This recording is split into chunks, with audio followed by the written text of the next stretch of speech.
Hello friends, welcome to my channel. आज के इस वीडियो में हम लोग वाईसीटी के बुक से बीपीएससी एडीओ के सामान्य अध्ययन के प्रैक्टिस सेट को आपके साथ डिस्कस करेंगे। और इसके पहले की वीडियोस में भी हमने बीपीएससी एडीओ के प्रैक्टिस सेट को आपके साथ डिस्कस किया है। अगर अभी तक आपने उन वीडियोस को नहीं देखा है तो उन वीडियोस का लिंक आपको डिस्क्रिप्शन बॉक्स में मिल जाएगा, आप उसे जाके देख सकते हैं। तो बिना देरी किए चलिए आज का ये वीडियो स्टार्ट करते हैं। तो इससे पहले की वीडियोस में हमने प्रैक्टिस सेट 1, 2, 3 एंड 4 के क्वेश्चंस को आपके साथ डिस्कस कर लिया है। आज के इस वीडियो में हम लोग प्रैक्टिस सेट 5 के क्वेश्चंस को आपके साथ डिस्कस करेंगे। तो क्वेश्चन नंबर 1 है, कब बिहार पहली बार ब्रिटिश शासित भारत के तहत बंगाल प्रेसिडेंसी से अलग हुआ था? तो इस क्वेश्चन का सही जवाब हो जाएगा ऑप्शन ए 1912। 22 मार्च 1912 ईस्वी को बिहार पहली बार ब्रिटिश शासित भारत के तहत बंगाल प्रेसिडेंसी से अलग हुआ था। फिर क्वेश्चन नंबर 2, कुछ देशों में माल एवं सेवा कर को कहा जाता है। तो इस क्वेश्चन का सही जवाब है ऑप्शन डी मूल्यवर्धित कर। कुछ देशों में माल एवं सेवा कर यानी जीएसटी को मूल्यवर्धित कर यानी कि वैट कहा जाता है। और सबसे पहले जीएसटी को वैट के नाम से फ्रांस में 1954 ईस्वी में लागू किया गया था और भारत में इसे 1 जुलाई 2017 से लागू किया गया है। और भारतीय जीएसटी मॉडल कनाडा के उपभोग वैट मॉडल पर आधारित है। फिर क्वेश्चन नंबर 3, निम्नलिखित में से कौन सी श्रेणियां उस निर्वाचक मंडल का हिस्सा नहीं है जो भारत के राष्ट्रपति के चुनाव में भाग लेते हैं?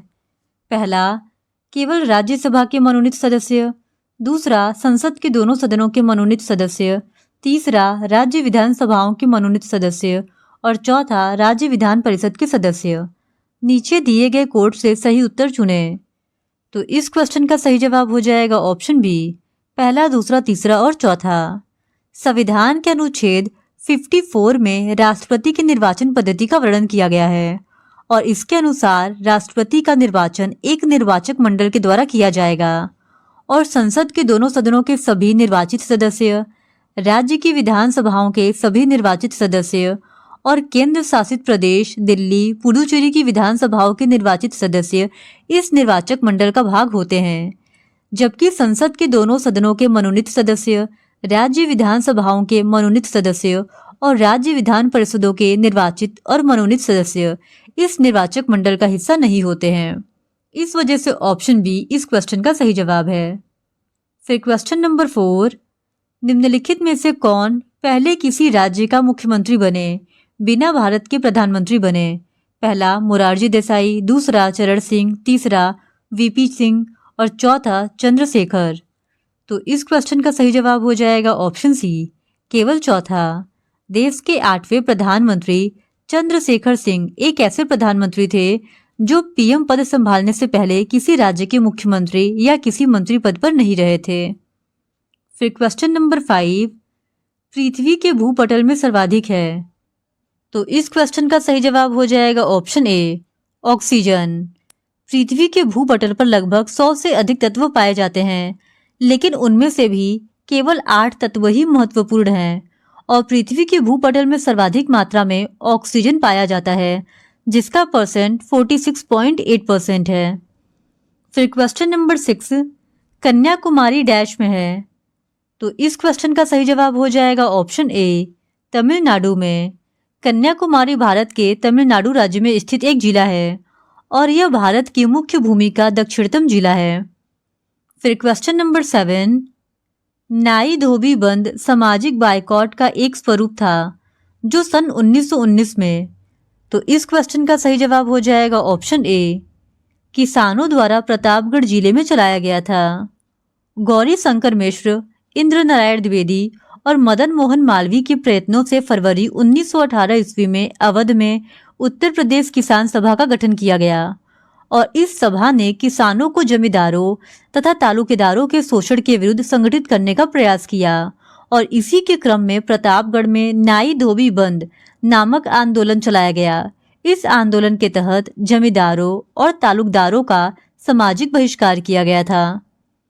फिर क्वेश्चन नंबर 8, निम्नलिखित में से कौन सा भागलपुर से मिर्जा चेउकी की ओर रेल मार्ग में बिहार का अंतिम रेलवे स्टेशन है?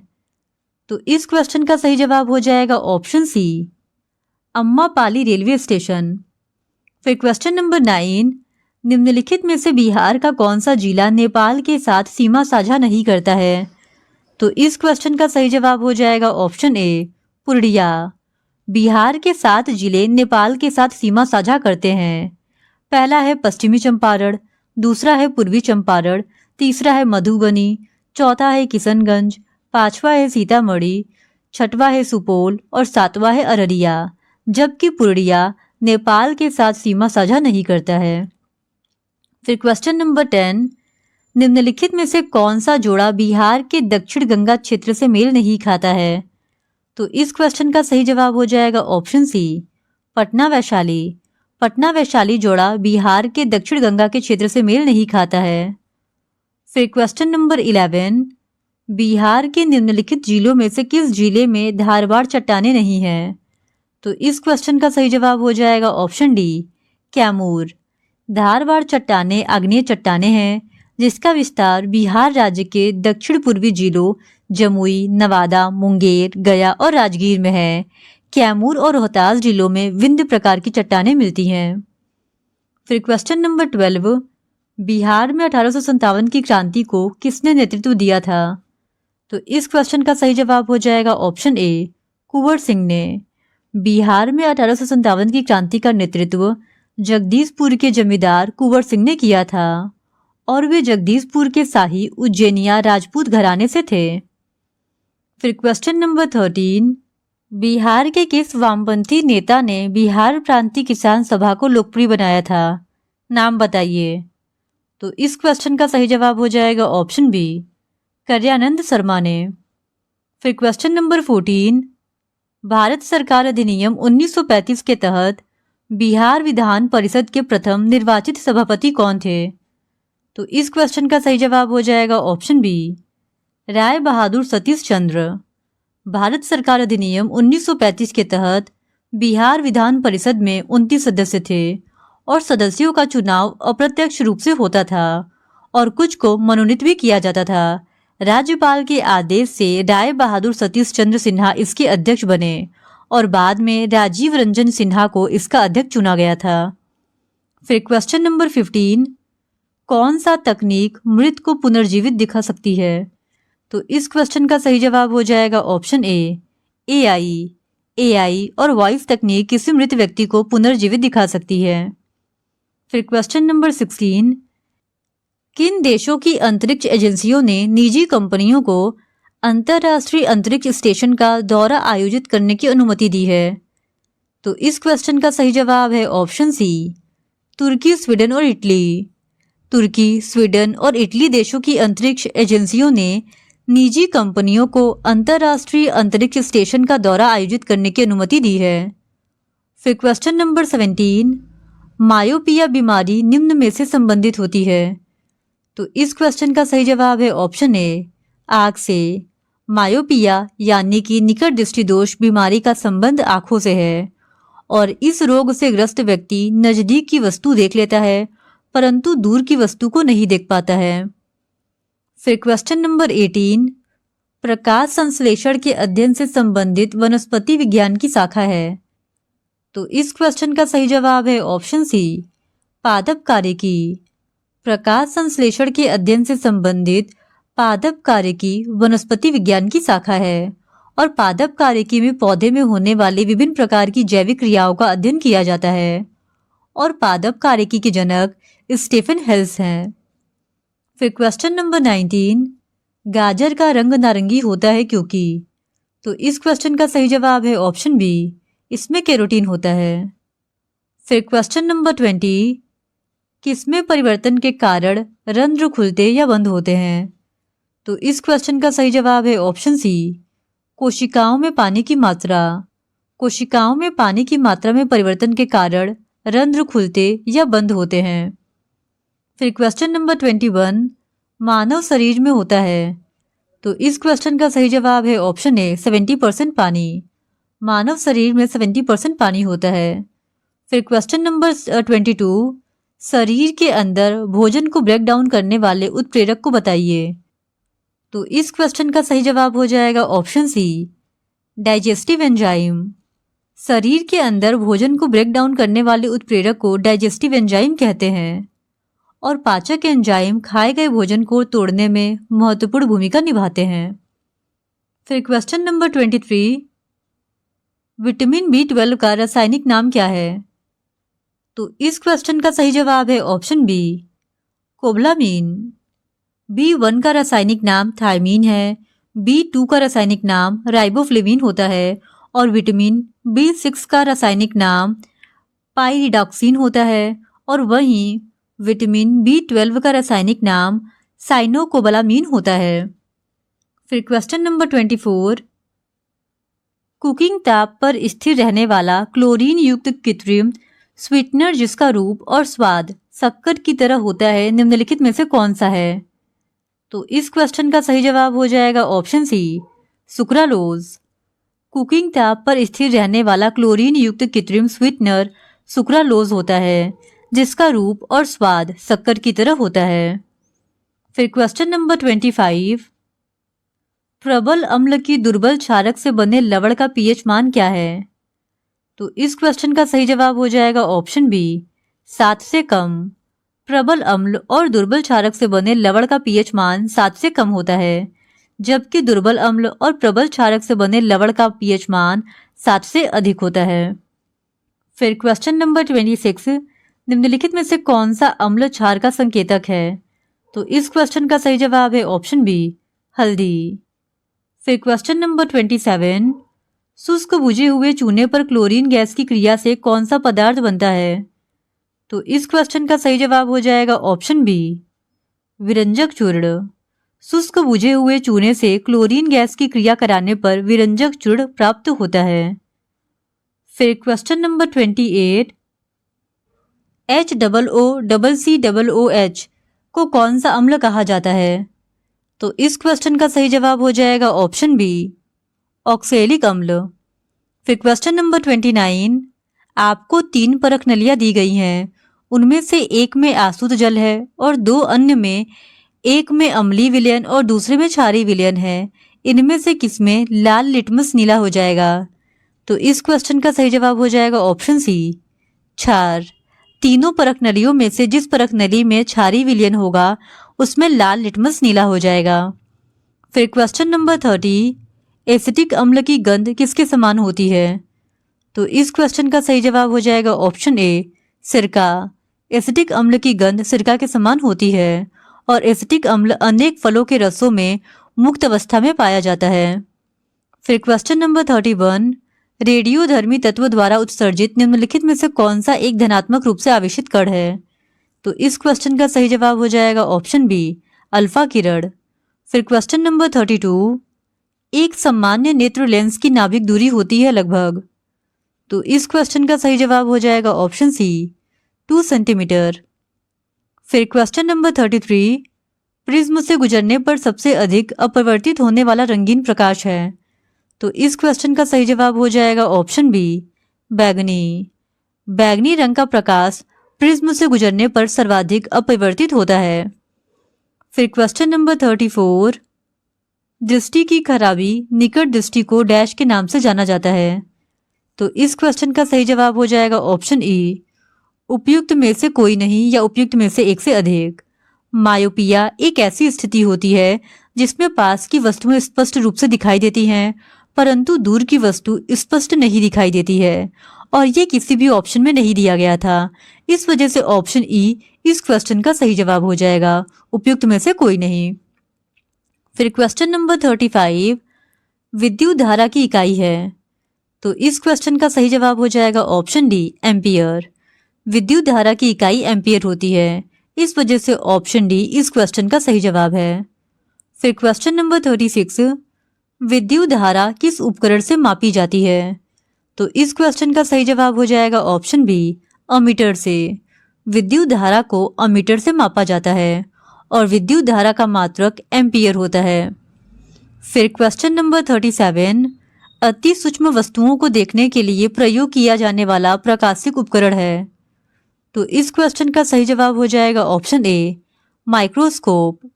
अति सूक्ष्म वस्तुओं को देखने के लिए माइक्रोस्कोप का उपयोग किया जाता है। फिर क्वेश्चन नंबर 38, भारत सर्वश्रेष्ठ उत्पादक एवं उपभोक्ता है। तो इस क्वेश्चन का सही जवाब हो जाएगा ऑप्शन डी दाल का। भारत दालों का सर्वश्रेष्ठ उत्पादक और उपभोक्ता है। फिर क्वेश्चन नंबर 39, भारत की 9वीं पंचवर्षीय योजना की अवधि है। तो इस क्वेश्चन का सही जवाब है ऑप्शन बी 1997 से 2002 तक। 9वीं पंचवर्षीय योजना की अवधि 1 अप्रैल 1997 से 31 मार्च 2002 तक थी और इस योजना काल में 6.5% प्रति वर्ष की आर्थिक वृद्धि दर को प्राप्त करने का लक्ष्य रखा गया था। फिर क्वेश्चन नंबर 40, किसी देश की प्रति व्यक्ति आय प्राप्त की जाती है। तो इस क्वेश्चन का सही जवाब है ऑप्शन सी राष्ट्रीय आय एवं जनसंख्या दोनों से। यदि राष्ट्रीय आय को जनसंख्या से भाग दे दिया जाए तो प्राप्त आय प्रति व्यक्ति आय कहलाती है और प्रति व्यक्ति आय वह औसत आय है जो व्यक्ति एक वर्ष में प्राप्त करता है। फिर क्वेश्चन नंबर 41, भारत में राष्ट्रीय आय का आकलन एकत्रित किया जाता है। तो जब ये क्वेश्चन पूछा गया था उस समय भारत में राष्ट्रीय आय का आकलन केंद्रीय सांख्यिकी संगठन यानी CSO के द्वारा किया जाता था और यह संस्था नियमित रूप से राष्ट्रीय आय के आंकड़े प्रकाशित करती थी। लेकिन वर्तमान समय में यह कार्य राष्ट्रीय सांख्यिकी कार्यालय यानी कि NSO के द्वारा किया जा रहा है और NSO की स्थापना CSO और NSSO के विलय करके 2019 में बनाई गई है।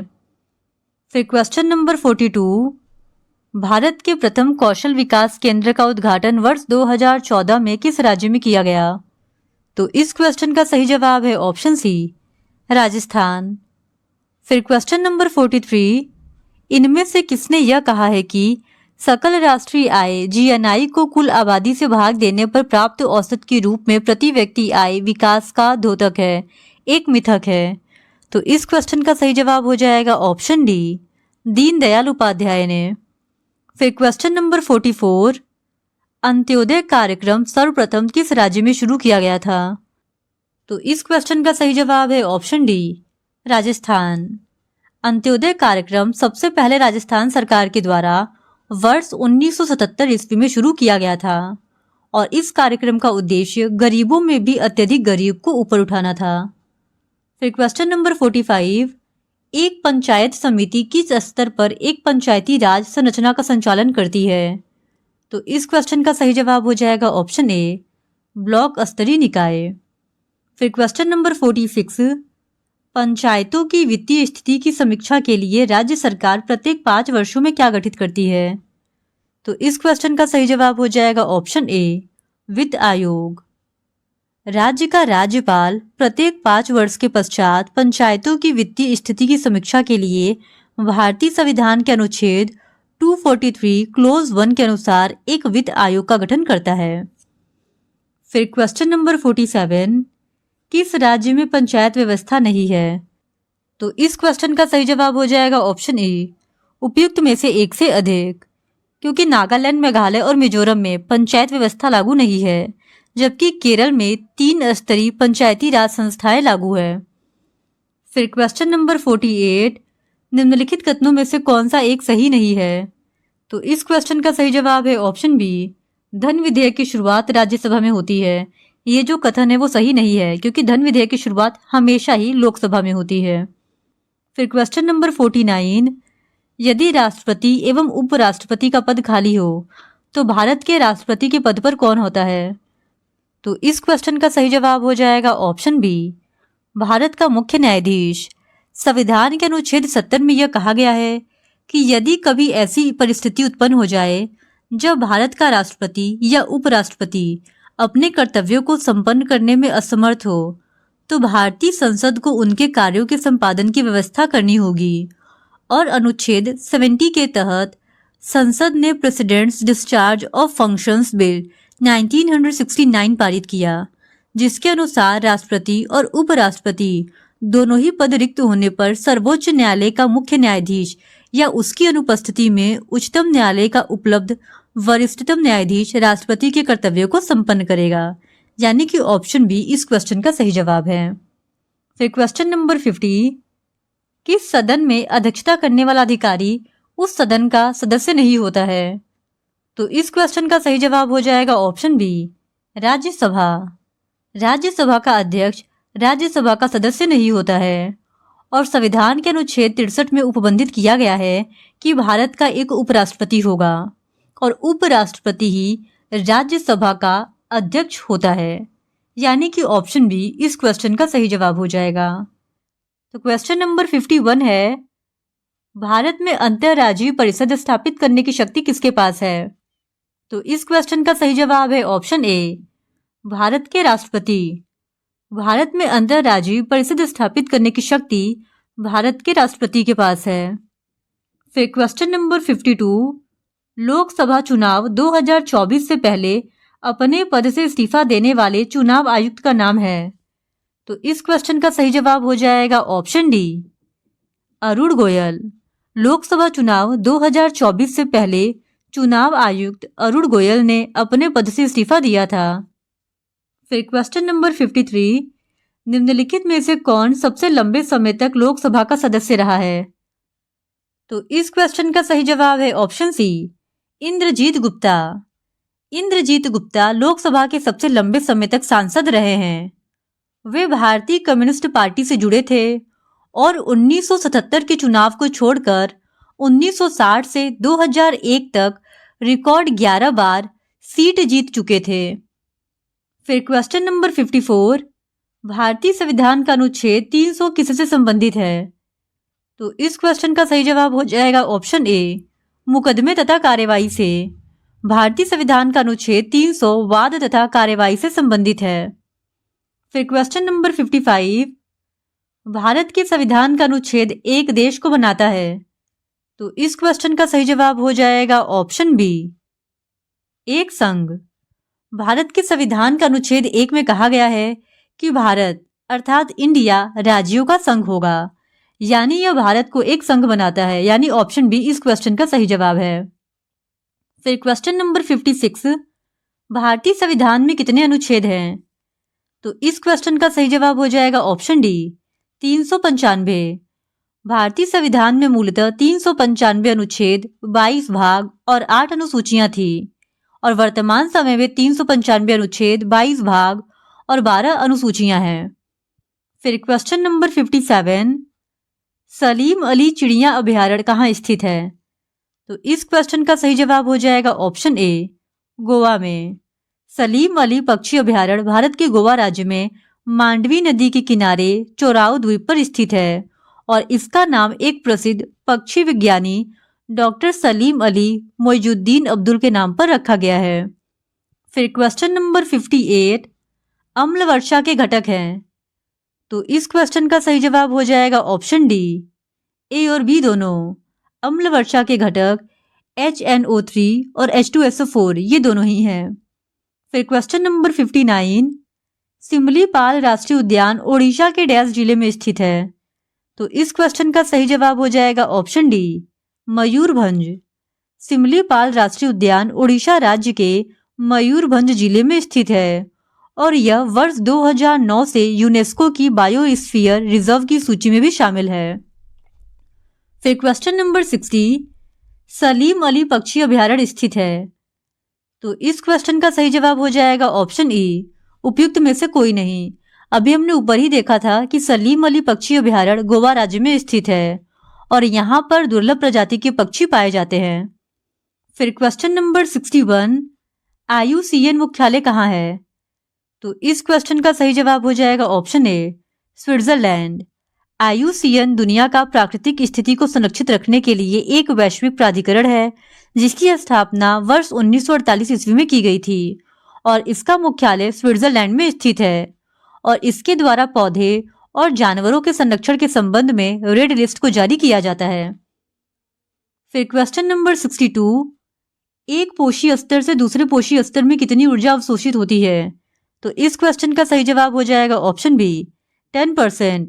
एक पोषी स्तर से दूसरे पोषी स्तर में 10% ऊर्जा अगले स्तर पर स्थानांतरित हो जाती है और शेष ऊष्मा के रूप में नष्ट हो जाती है। फिर क्वेश्चन नंबर 63, भारत की जनगणना 2011 के अनुसार बिहार में महिला साक्षरता दर क्या है? तो इस क्वेश्चन का सही जवाब है ऑप्शन डी 51.50%।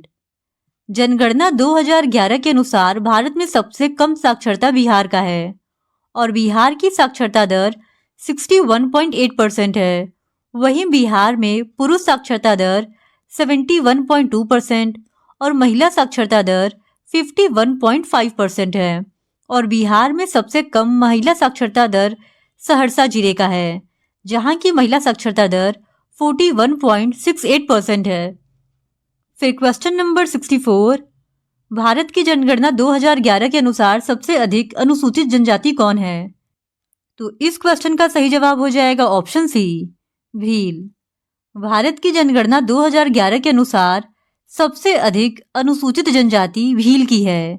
इनकी कुल संख्या 1,70,71,049 है और दूसरी सबसे बड़ी जनजाति गोंड है। फिर क्वेश्चन नंबर 65, भारत में प्रथम जनगणना किस वर्ष प्रारंभ की गई थी? तो इस क्वेश्चन का सही जवाब हो जाएगा ऑप्शन ए 1872 में। भारत में पहली बार जनगणना सन 1872 ईस्वी में लॉर्ड मेयो के शासनकाल में हुई थी और 1881 में लॉर्ड रिपन के समय से प्रत्येक 10 वर्ष के अंतराल पर जनसंख्या का क्रमवार आकलन किया जाता है। फिर क्वेश्चन नंबर 66, यूरोप की एक पर्वत श्रृंखला है। तो इस क्वेश्चन का सही जवाब है ऑप्शन ए आल्प्स।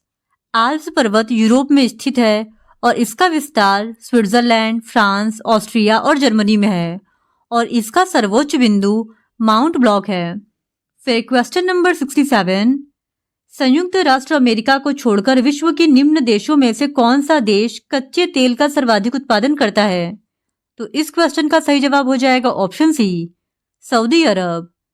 वर्ष 2022 के आंकड़ों के अनुसार खनिज तेल यानी कच्चे तेल का सर्वाधिक उत्पादन सबसे ज्यादा संयुक्त राज्य अमेरिका में होता है, उसके बाद सऊदी अरब में, फिर रूस में और चौथे नंबर पे कनाडा में किया जाता है।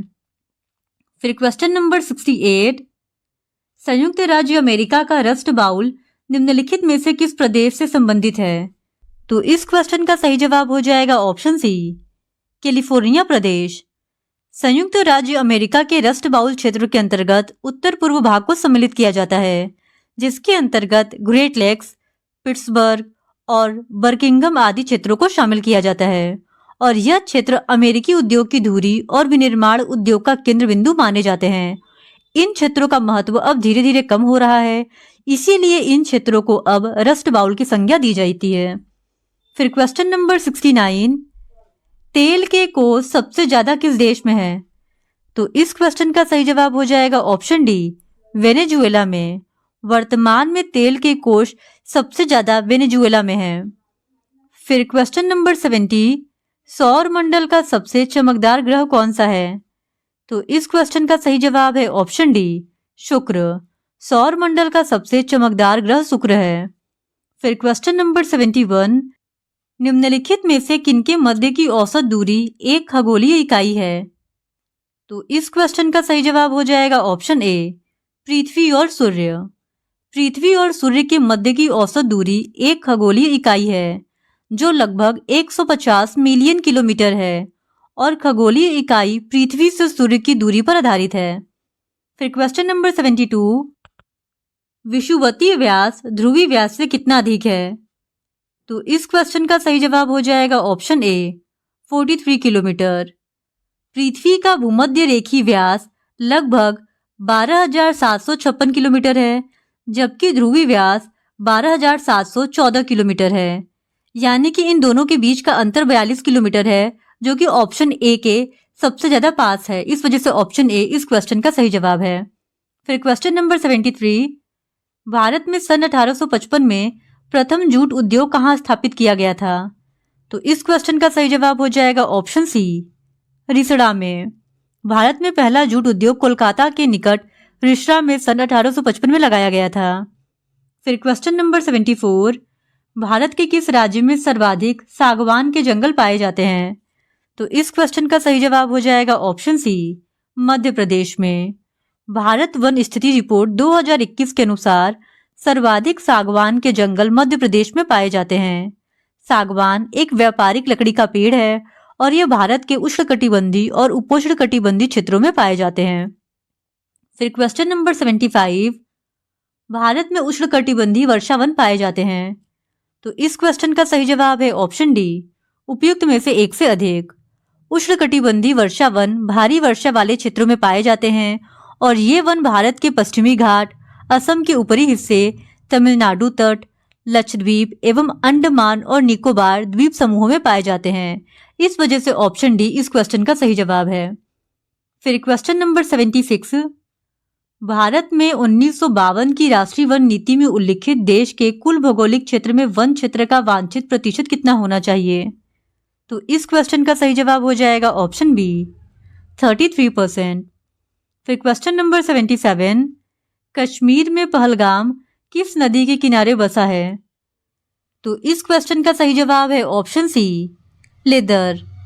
फिर क्वेश्चन नंबर 78, भौगोलिक क्षेत्र की दृष्टि से भारत के निम्न जिलों में से कौन सा जिला सबसे बड़ा है?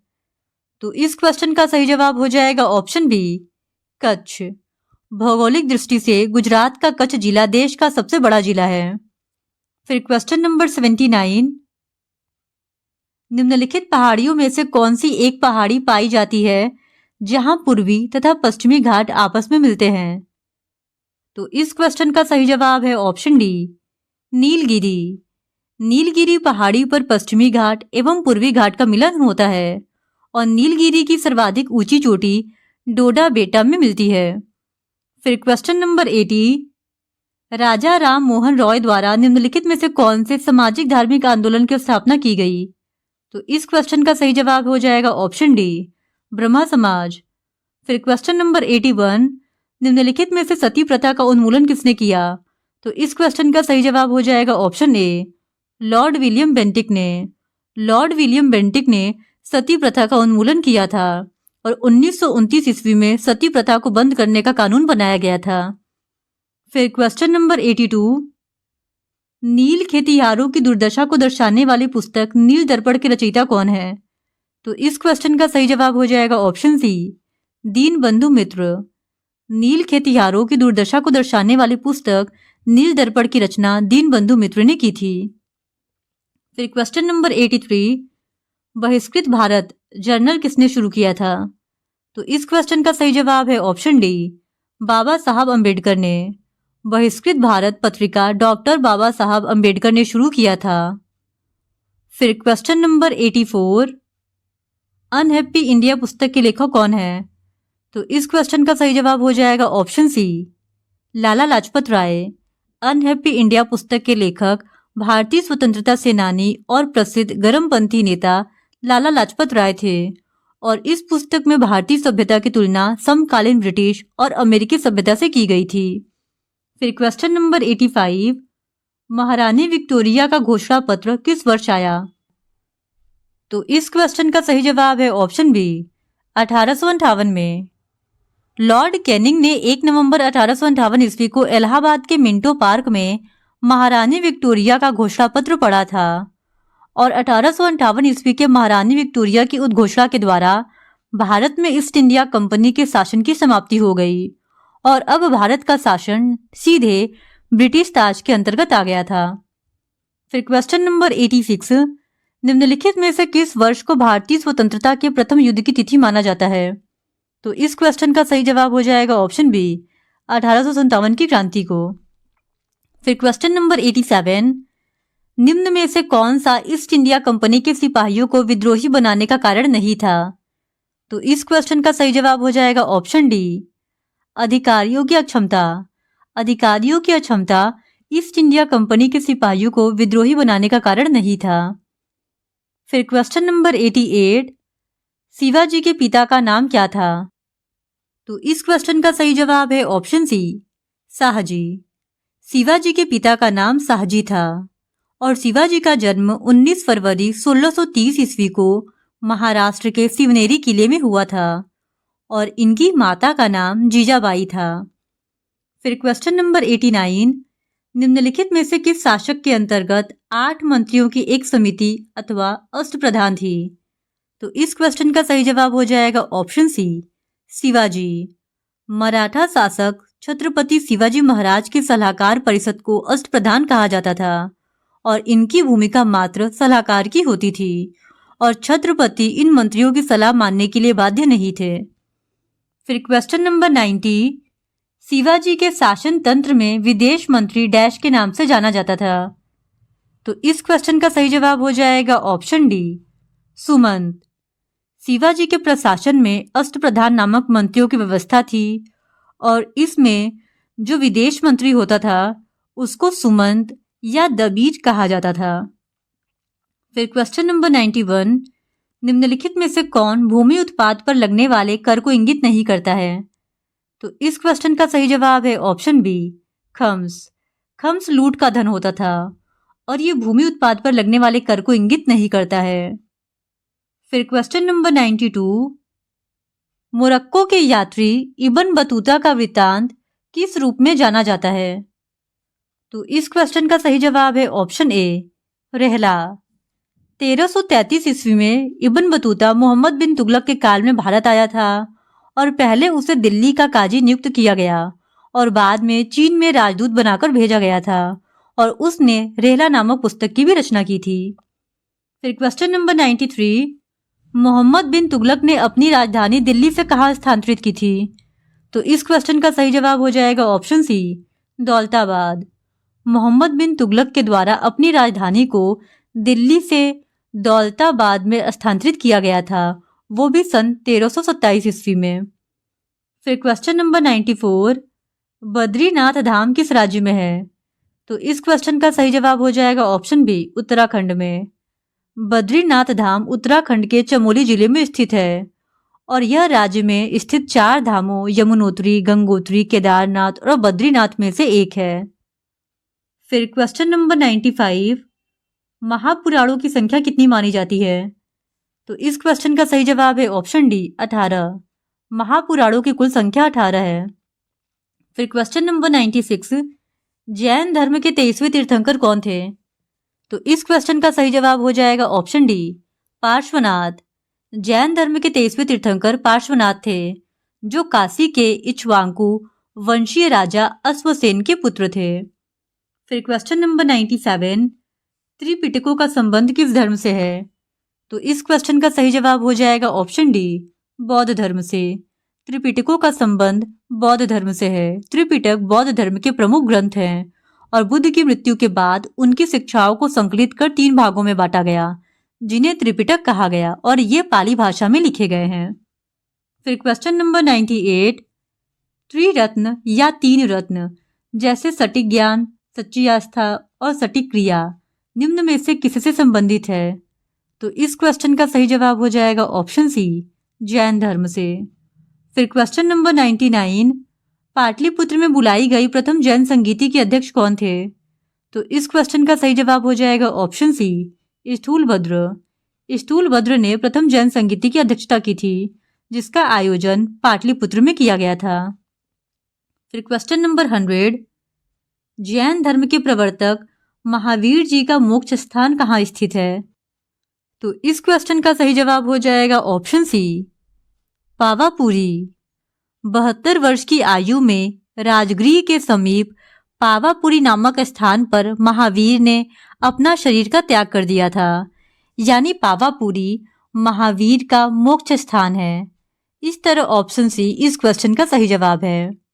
इस तरह आज के इस वीडियो में हमने बीपीएससी एईडीओ के एक और प्रैक्टिस सेट को आपके साथ डिस्कस कर लिया है और अगर आप बीपीएससी एईडीओ के और भी प्रैक्टिस सेट को देखना चाहते हैं तो please do subscribe to my channel and like this video.